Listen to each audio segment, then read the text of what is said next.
तो देश भर में आज नाग पंचमी का त्योहार मनाया जा रहा है और आज सावन का सोमवार भी है। तीसरा सोमवार ये है और अलग-अलग शिवालयों की तस्वीरें लगातार हम न्यूज़ 18 इंडिया के दर्शकों को दिखा रहे हैं। नाग पंचमी कैसे खास है, इस दिन कैसे पूजा की जाती है, ये सब कुछ बताने के लिए हमारे साथ इस वक्त ज्योतिषाचार्य ज्ञानेश जी जुड़ चुके हैं हमारे साथ। पंडित जी, बहुत-बहुत स्वागत है आपका न्यूज़ 18 इंडिया के डिजिटल प्लेटफॉर्म पर।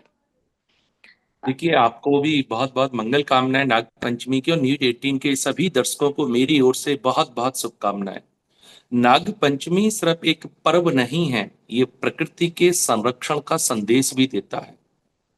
जया जी, जैसे कि आप जानती हैं, नागों का रिश्ता इस जमीन से, पृथ्वी से, मनुष्यों से भी पुराना है। जानकारी के मुताबिक वैज्ञानिक कहते हैं 13 से 14 करोड़ वर्ष पुराना इस पृथ्वी से रिश्ता है।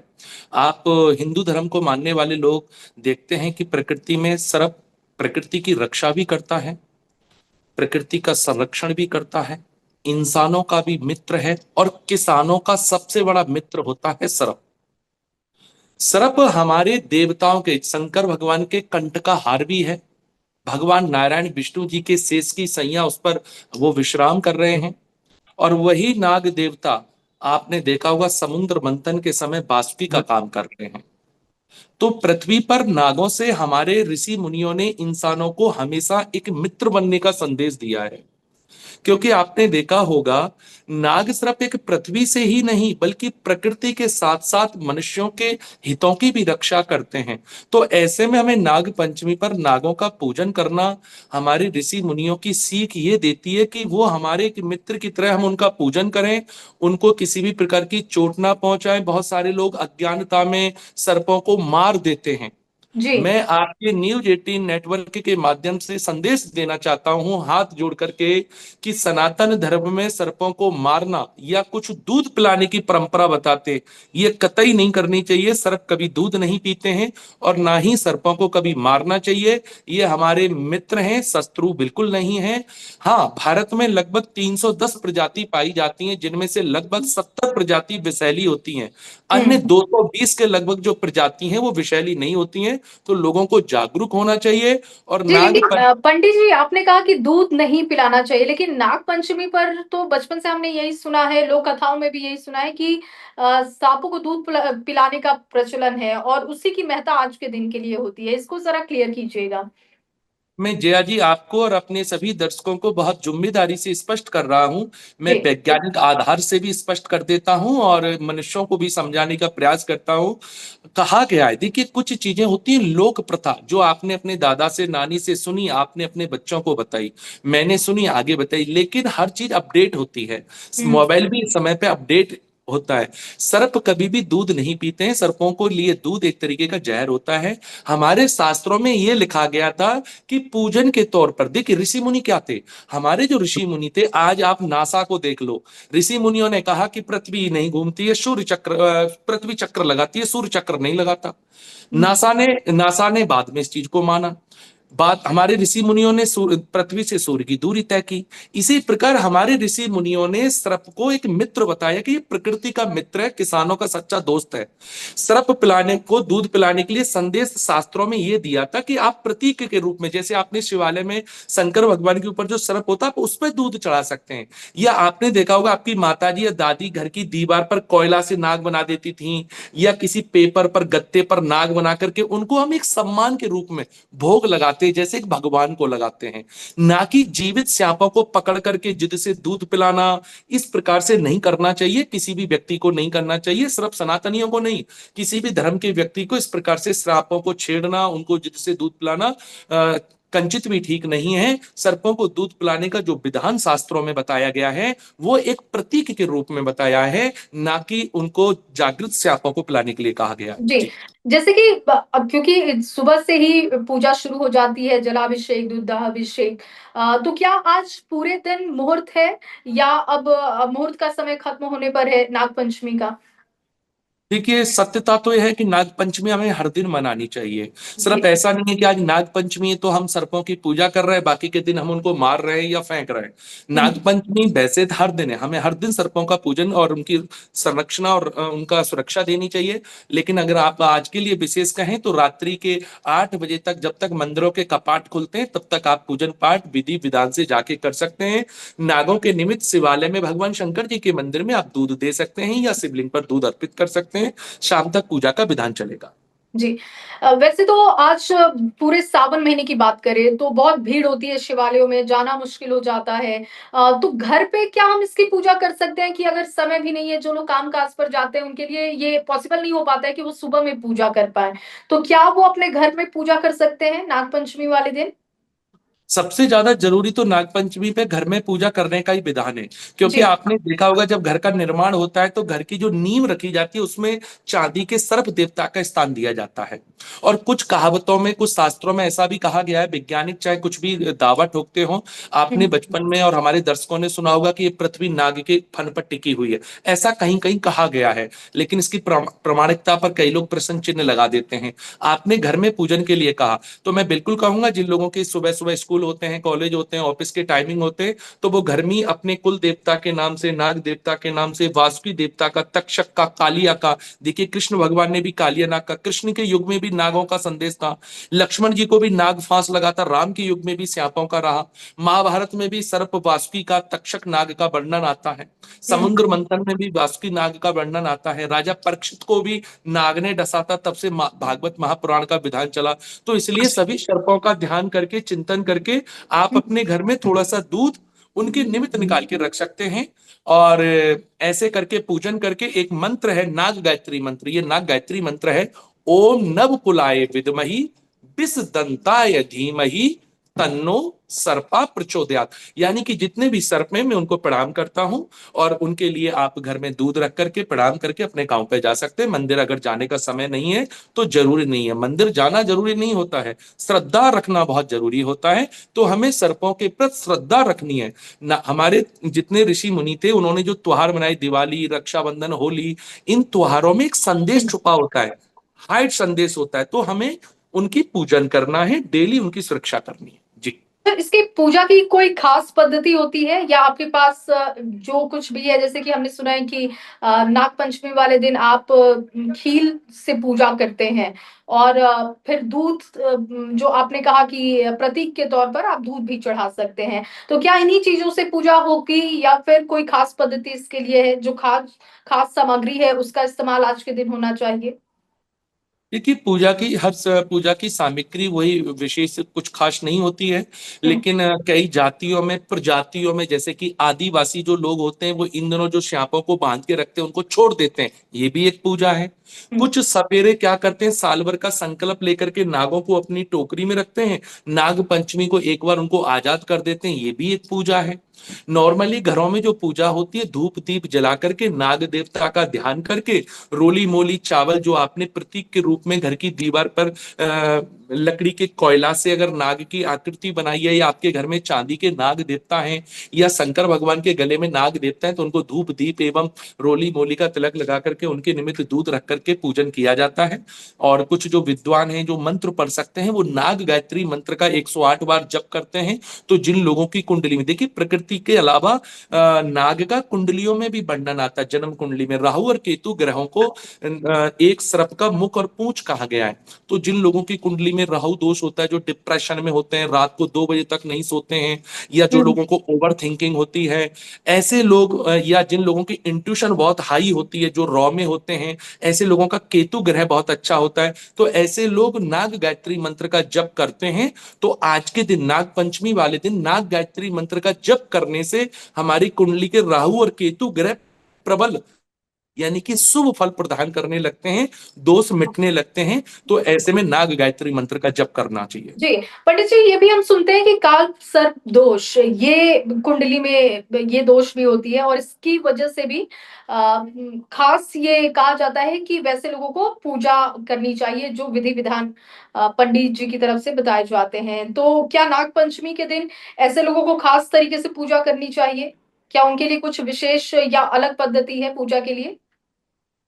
देखिए, भारत में मुख्य तीन चार स्थान हैं जब हम्म। समुद्र मंथन के समय, जहां पर अमृत की कण गिरी थी, जैसे उज्जैन, हम्म। नासिक, त्र्यंबकेश्वर। इन हम्म। जगहों पर भारत में सबसे ज्यादा जो भक्त हैं, नाग पंचमी पर कालसर्प दोष के पूजन के लिए, चाहे बाबा महाकाल की नगरी उज्जैन हो, या आपके काशी विश्वनाथ में हो, या खास तौर पर त्र्यंबकेश्वर हो नासिक में, इन जगहों पर लोग जाकर के आज के दिन बहुत श्रद्धा से पूजन कराते हैं।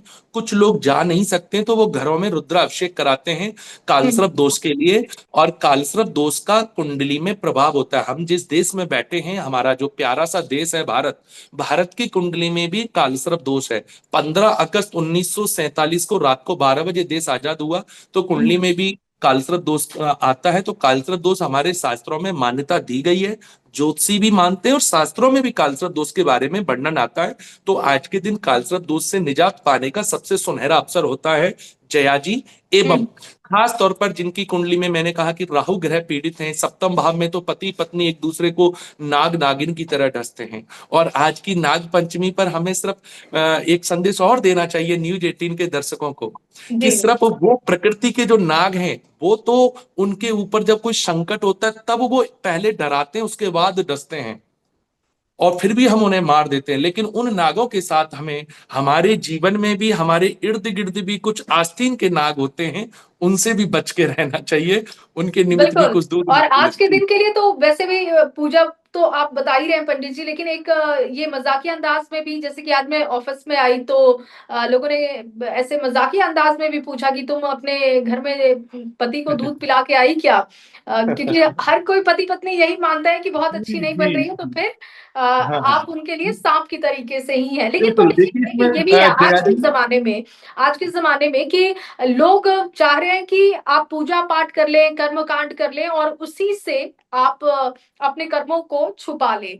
तो क्या ऐसे लोगों को संदेश आप देंगे कि कर्म के साथ साथ तभी आप पूजा पाठ आपका फलित होगा जब आपके कर्म भी अच्छे होंगे? उन लोगों के लिए क्या संदेश आपका है? देखिए, मैं सभी लोगों से एक संदेश देना चाहता हूं, कर्मों से बिल्कुल डरना चाहिए। कृष्ण ने भी कर्म को प्रधान बताया है। आप चाहे महाराष्ट्र का सिया केतन चेतन का मामला ले लो, या मुस्कान का ले लो, इन्होंने जब ये कांड किए थे, इनको ये लग रहा था कि हम कानून से, प्रकृति से बच जाएंगे। लेकिन सभी मनुष्यों को मैं एक संदेश दे रहा हूं, ये न्यूज 18 की एक बहुत बड़ी पहल है, कि आप कितना भी बड़ा जुर्म कर लीजिए, आप कानून से एक बार को बच सकते हैं, पुलिस से बच सकते हैं। लेकिन एक बात ध्यान रखिए, कानून भी जिसको सजा नहीं दे पाता है, प्रकृति उसे सजा देती है। इसलिए कोई भी कर्म मत करिए। अभी ताजा ताजा आज नाग पंचमी है, बहुत अच्छा दिन है कि सोमवार भी भगवान शंकर का सावन का सोमवार भी और नाग पंचमी भी। अभी आज से 15 दिन पहले मेरठ, हमारी दिल्ली राजधानी से जुड़ा हुआ मेरठ, जहां से जी। महाभारत शुरू हुआ, हम्म। हस्तिनापुर, वहां पर एक विद्यालय के प्रबंधक को उसकी पत्नी ने नाग से डसवा दिया। एक हल्द्वानी उत्तराखंड का मामला आया, सपेरे से नाग खरीद करके डसवा दिया। देखिए, मैं सब लोगों से हाथ जोड़ के कहता हूं, आप कानून से आंखें छुपा सकते हो, कानून से बचने के लिए आप अपने सबूतों को मिटा सकते हो, लेकिन प्रकृति आपको सजा देती है। किया हुआ जुर्म बीज की तरह, जैसे पेड़ का जो बीज होता है, फूट के जमीन को फाड़ के बाहर निकल जाता है, आपका पाप बाहर निकलेगा। मैं सभी महिलाओं को, पुरुषों को भी कहूंगा कि आप किसी के जीवन में शकुन नहीं ला सकते, तो किसी के शकुन को मत मिटाइए, आस्तीन के सांप मत बनिए। आपको प्राकृतिक सांप खतरा नहीं है। सबसे ज्यादा आज इंसान को जो खतरा है, अपने नागों से खतरा है। चाहे वो मित्र के रूप में कुछ नाग हैं हमारे, ऑफिस के रूप में, ऑफिस के इर्द गिर्द भी कुछ नाग होते हैं, रिश्तेदारियों में भी कुछ नाग होते हैं, कुछ नागिनें भी होती हैं। नाग का डसा हुआ घंटे भर जी सकता है, लेकिन इंसान का डसा हुआ पानी भी नहीं मांगता है। इसलिए नागों से मत डरिए, नागों को मत मारिए। नाग विषैले नहीं है। नाग अपनी सुरक्षा के लिए विष छोड़ता है, और मनुष्य अपने लाभ के लिए दिन में 100 बार काटता है। तो ऐसे नागों से डरिए, ना कि प्रकृति पर रेंगने वाले नागों से डरें। प्रकृति के नागों की तो रक्षा और सुरक्षा करें, वो हमारे मित्र हैं, किसानों के भी मित्र हैं, इंसानों के भी मित्र हैं। बहुत अच्छा संदेश आपका पंडित जी। अभी क्योंकि अभी भी सावन का ये समय चल रहा है और जैसा कि आपने भी बताया कि नाग पंचमी और उसके बाद सोमवार का दिन, तो ये बहुत खास संयोग बना है। अभी क्योंकि पूरा ये सावन का जो अभी एक और सोमवार बचा हुआ है, सावन का महीना भी अभी बचा हुआ है, तो ऐसे में आप शिव भक्तों के लिए क्या संदेश देंगे? कैसे वो पूजा करें ताकि महाशंकर की कृपा उन पर बनी रहे? देखिए 25 जुलाई से हम्म। भगवान जो विष्णु हैं वो योग निंद्रा में चले गए हैं। कुछ हिंदू लोगों के अंदर वहम होता है कि भगवान सोते हैं। मैं स्पष्ट करना चाहता हूं, योग निद्रा का मतलब 4 महीने सोना नहीं होता। देवता कभी नहीं सोते हैं, एक हम्म। योग होता है। तो भगवान विष्णु 25 जुलाई को देवशनी एकादशी से योग निद्रा में चले गए।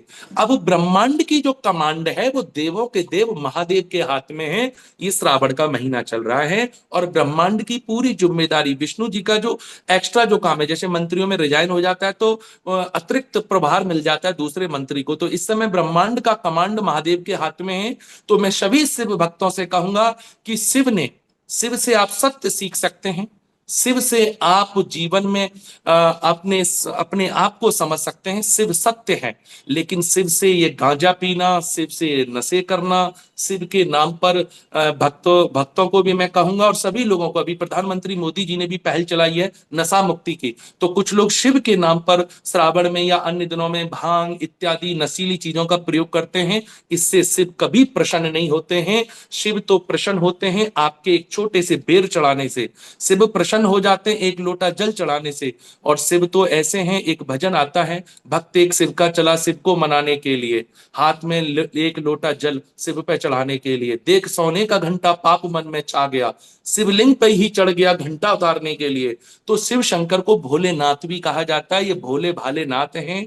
ऐसे में शंकर भगवान के मंदिर में आप जल चढ़ाएं, पूजन करें, दूध चढ़ाना चाहें तो दूध चढ़ाएं, कुछ ना करें तो मंदिर में शिवालय की सफाई करें, धर्म स्थल की सफाई करें। श्रावण मास में पार्क हो गए, कॉलेज हो गए, गुरुद्वारे हो गए, यहाँ पे साफ सफाई करें। इससे भी शंकर जी बहुत प्रसन्न होते हैं। ये मेरा संदेश है सभी धर्म के लोगों के लिए। मैं किसी एक धर्म की नहीं, मैं समाज की बात कर रहा हूँ, मैं एकता की बात कर रहा हूँ। कल हमने अभी परसों 15 अगस्त मनाई है। भारत में अनेकता के बीच में हम एकता का संदेश दे सकते हैं। श्रावण मास हिंदुओं के लिए नहीं, सभी के लिए है। ये शंकर जी का भाव, शंकर जी का पूजन किसी विशेष औषधि से नहीं, श्रद्धा से किया जाता है। तो भोले के भक्त अपने भोले वाले भगवान को भाव से रिझा सकते हैं, मना सकते हैं, आशीर्वाद पा सकते हैं।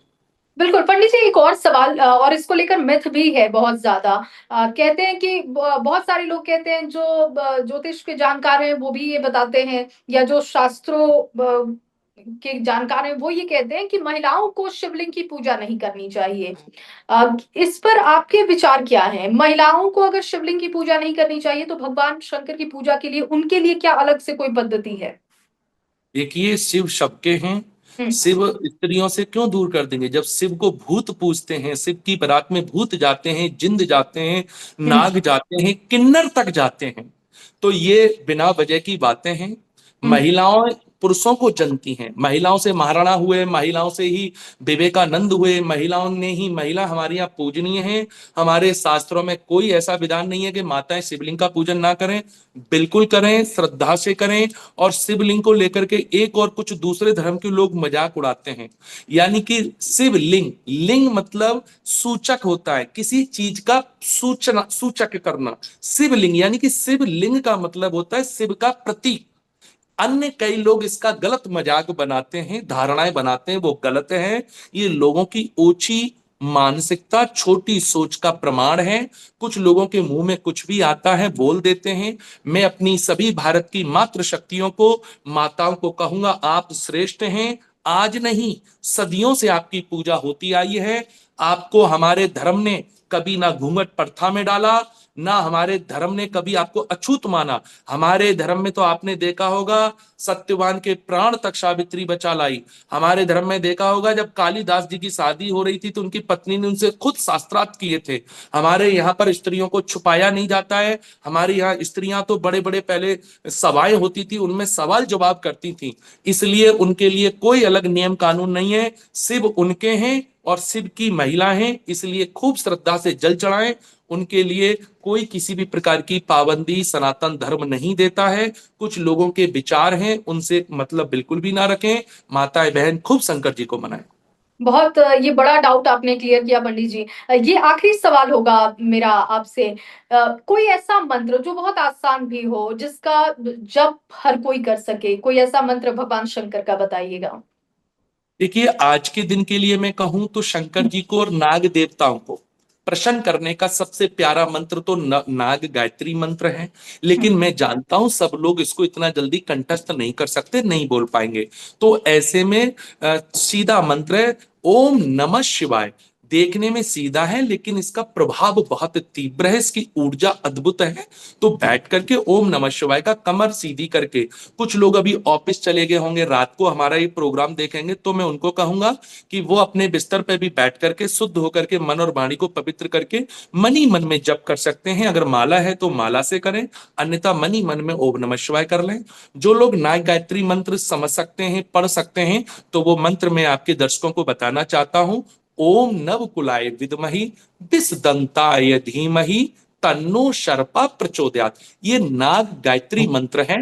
इसका उच्चारण करने से, इसका जप करने से आपकी कुंडली के राहु और केतु ग्रहों के बुरे प्रभाव शांत होते हैं, एवं कालसर्प दोष नामक जो हमारी कुंडली में दोष होता है उसका प्रभाव कम होता है। और तीसरा कारण, भगवान शंकर प्रसन्न होते हैं।